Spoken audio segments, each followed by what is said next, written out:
बहुत दूर के एक देश में एक छोटा सा गांव हुआ करता था। उस गांव का नाम था केवलहाटी। उस गांव में रहता था एक इंसान जिसका नाम था कानाई। कानाई बहुत अच्छा इंसान था, लेकिन वो मन ही मन बहुत दुखी रहता था क्योंकि उसके पीठ पे एक बहुत बड़ा कुबड़ था। इसीलिए कोई उसे पसंद नहीं करता था। पर कानाई दिल से बहुत अच्छा इंसान था। वो सबके लिए भला ही करता था। ऐसे ही जब एक दिन वो गांव से गुजर रहा था। ओ कानाई, इतना बन ठन कर किधर जा रहे हो? घर जा रहा हूँ रघु काका, थोड़ा घर में कुछ काम पड़ा है। तो ठीक है। तो खबर मिली तुम्हें? कैसी खबर? अरे वैद्य जी का हाल तो बहुत खराब है। उनकी जीने की उम्मीद भी बहुत कम है। अच्छा, तब तो हमें जल्दी ही पास के गांव से किसी वैद्य को बुलाना पड़ेगा। हाँ, वो तो सही है, पर बुलाएगा कौन? सब तो अपने अपने काम में व्यस्त है। हाँ, ये बात तो है, सब के सब बहुत व्यस्त है। ठीक है, फिर मैं ही जाके वैद्य जी को बुला के ले आता हूँ। जाओ तो फिर तुम ही जाओ, तुम्हारा तो वैसे भी कोई काम नहीं है। जाओ और देर मत करो, जाओ। ठीक है, चलता हूँ।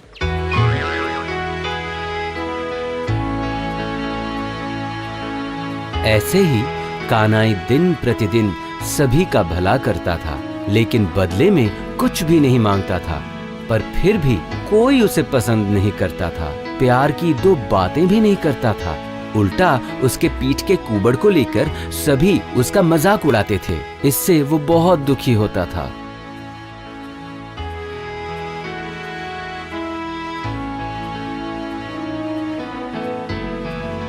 देख देख, कुबड़ा कानाई बैठा है। चल चल, उसको थोड़ा परेशान करते हैं। हाँ हाँ, चल चल।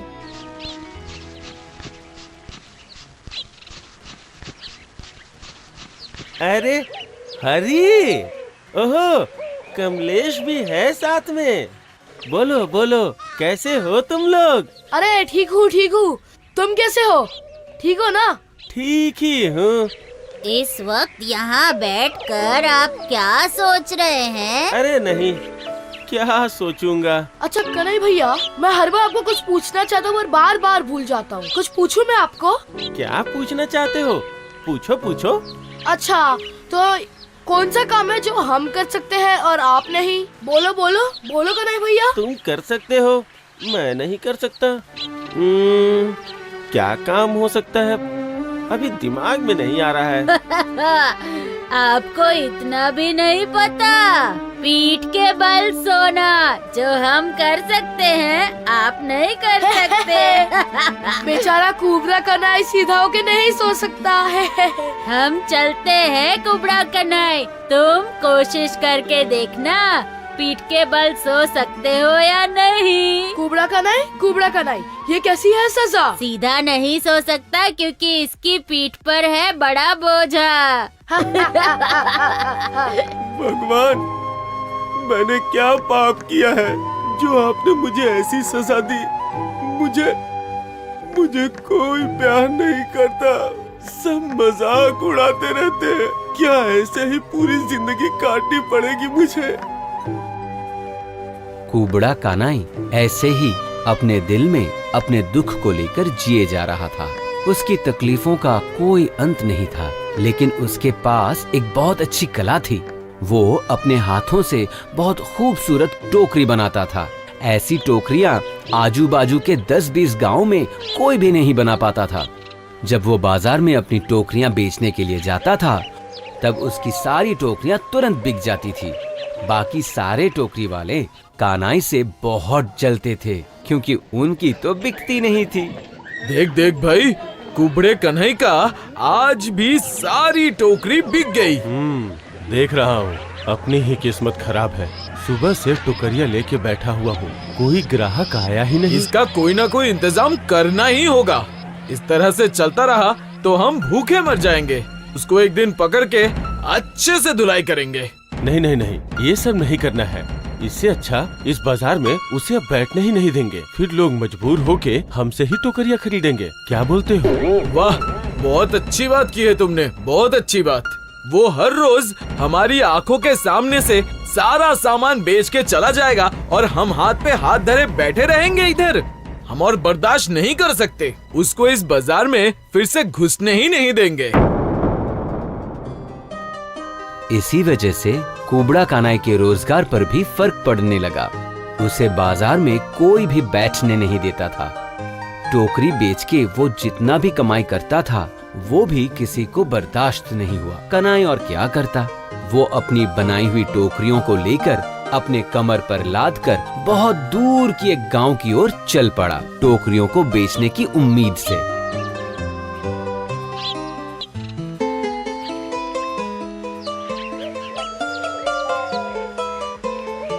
कानाई, किधर जा रहे हो? तुम्हारे कंधे पे तो देख रहा हूँ बहुत सारी टोकरियाँ हैं। भाई क्या तुम्हारी सारी टोकरी बिकी नहीं क्या? अब क्या बोलूं भाई, मुझे बाजार में बैठने ही नहीं दिया, भगा दिया। भगा दिया? पर क्यों?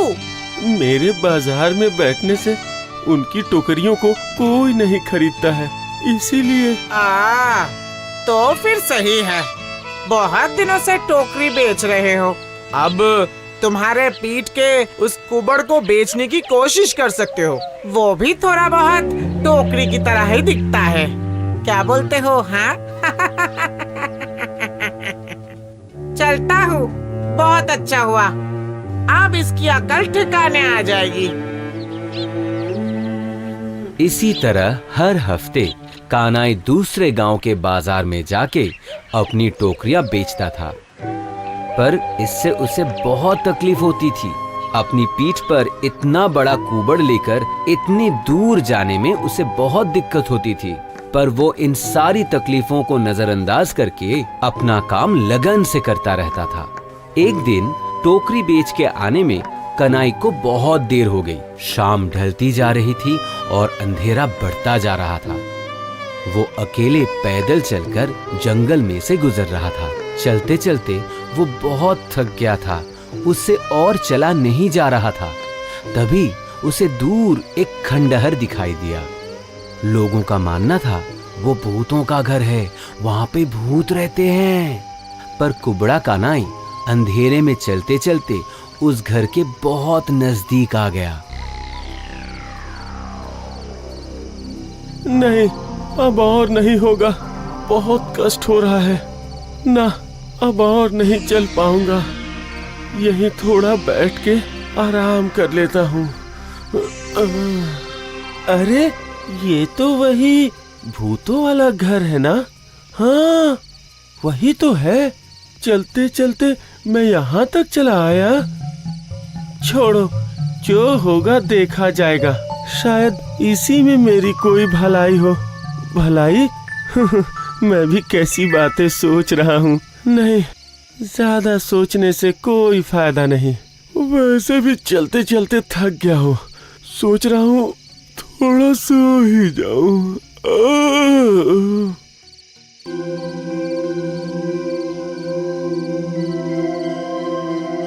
अच्छा, तो आ गए सब लोग। तो चलो अब शुरू करते हैं। क्या शुरू करोगे बताओ? गाना गाएंगे, गाना। क्योंकि आज मैं बहुत खुश हूँ, इतना खुश कि दिल खोल के गाना गाने का मन कर रहा है। अच्छा, आखिर ये खुशी किस बात पे हो रही है, जरा बताओ तो। वो तो पता नहीं, लेकिन खुश हूँ। अब बात करने में समय बर्बाद मत करो, चलो गाना शुरू करो। हाँ ठीक है, खुशी का कारण बाद में भी ढूंढने से चलेगा। तो अब शुरू किया जाए। 1 2 3 4। नमक है, तेल है, इमली है, हींग है। नमक है, तेल है, इमली है, हींग है। नमक है, तेल है, नमक है,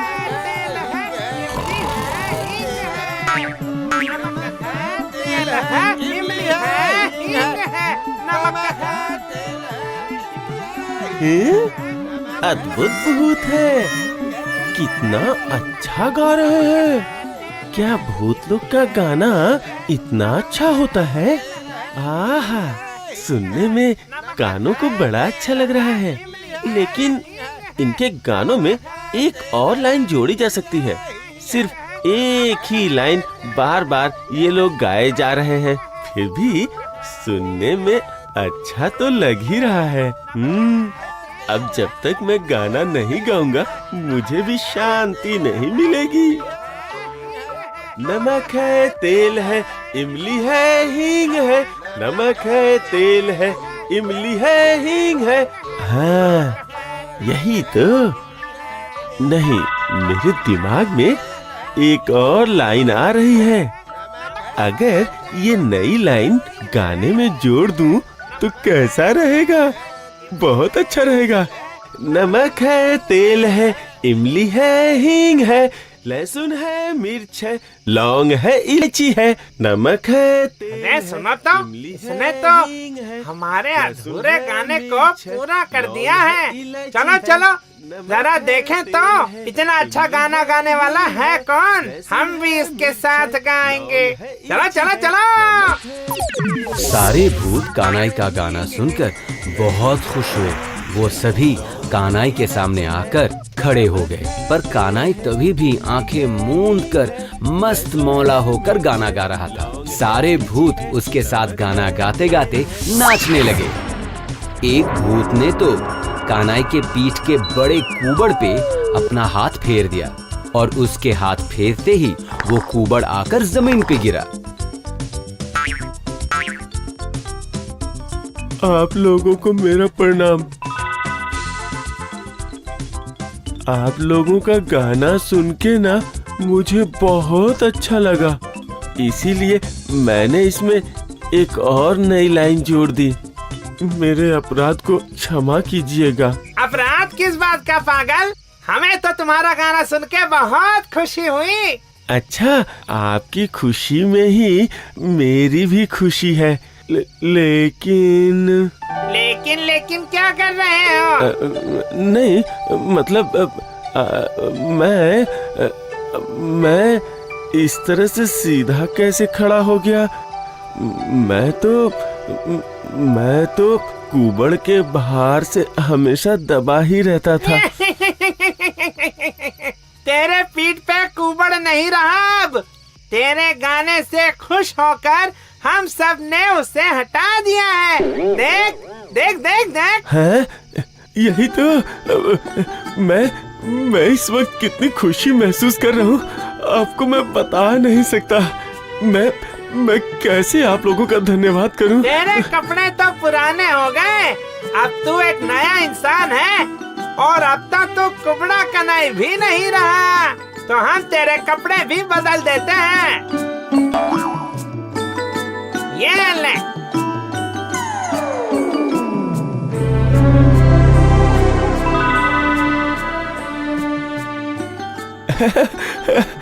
अब तुम गांव वापस लौट जाओ, अब कोई तुम्हें चिढ़ाएगा नहीं। धन्यवाद धन्यवाद।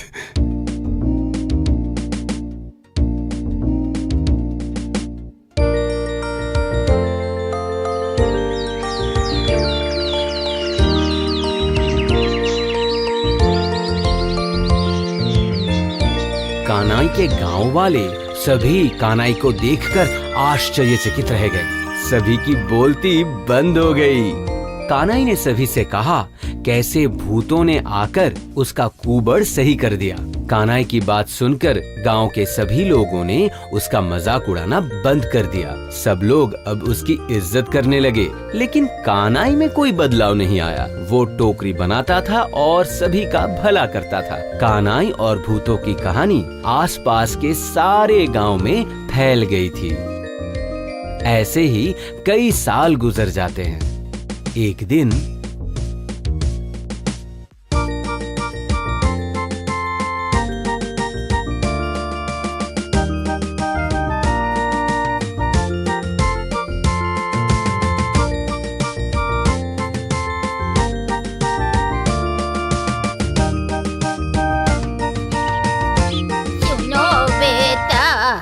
इस गांव में कन्हई नाम का कोई है ना? वो कहाँ रहता है? तुम मुझे बता सकते हो? वही जिसका कुबड़ापन भूत ने ठीक कर दिया। एक बार वो मंत्र मैं सीख जाऊं ना तो मैं अपने गांव जाकर अपने नाती मानिक का कुबड़ापन भी ठीक कर सकती। मैं ही तो वो कनाई हूँ बूढ़ी माँ। भूतों ने मेरा ही तो कुबड़ हटाया था, लेकिन इसका कोई मंत्र तो नहीं था। भूत लोग तो रात में गाना गा रहे थे। मैं रास्ते पे लेटा हुआ उनका गाना सुन रहा था। उसके बाद मैंने उनके गाने में एक नई लाइन जोड़ दी। बस वो लोग खुश हो गए और मेरा कुबड़ हटा दिया, नए कपड़े भी दिए। बूढ़ी कानाई की सारी बातें सुनकर घर वापस चली जाती हैं और फिर उसी रात अपने पोते मानिक को उसी भूत बंगले के सामने के रास्ते में छुड़वा आती हैं। मानिक के पीठ पे भी कानाई के कुबड़ से भी बड़ा एक कुबड़ था, पर मानिक एक बहुत ही बदमाश लड़का था और वो सभी से जलता था। गांव के सारे लोग उससे परेशान थे। मानिक उस अंधेरे में बैठकर भूतों के गाने का इंतजार करता रहा और कुछ ही देर बाद गाने की आवाज सुनाई देने लगी। तेल है, इमली है, हींग है, नमक है, तेल है, हींग है, नमक है, गुरुचरण के दुकान के रसगुल्ले हैं। इमली है। इतना बकवास गाना कौन गा रहा है? रसगुल्ला। वो खाना तो इंसान का है। सही कहा, मुझे भी उल्टी आ रही है। हाँ, वो कौन है जिसने इतने गंदे शब्द का प्रयोग करके हमारे गाने का सत्यानाश कर दिया? चलो जाके देखते हैं। अच्छा, तो ये है वो बेसुरा गायक। हाँ हाँ, मैं ही हूँ वो। अगर आप मेरे कुमड़ा को ठीक कर देंगे। पीठ से लाएगा? हाँ? पीठ से लाएगा? एक तो तू चीख चीख के हमारे गाने का मजा खराब कर दिया और चाहता है कि हम पीठ से हिला दे। रुक, अभी बताता हूँ तुझे। मतलब आप ठीक कर देंगे ना उसे?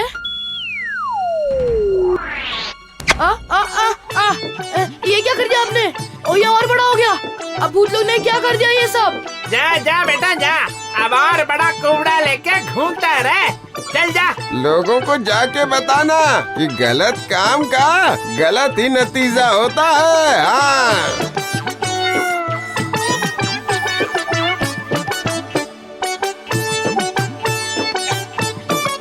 उसके गांव वाले उसे देखकर कहने लगे, जैसी करनी वैसी भरनी। बहुत अच्छा हुआ, इस बदमाश बच्चे को ऐसी ही सजा मिलनी चाहिए।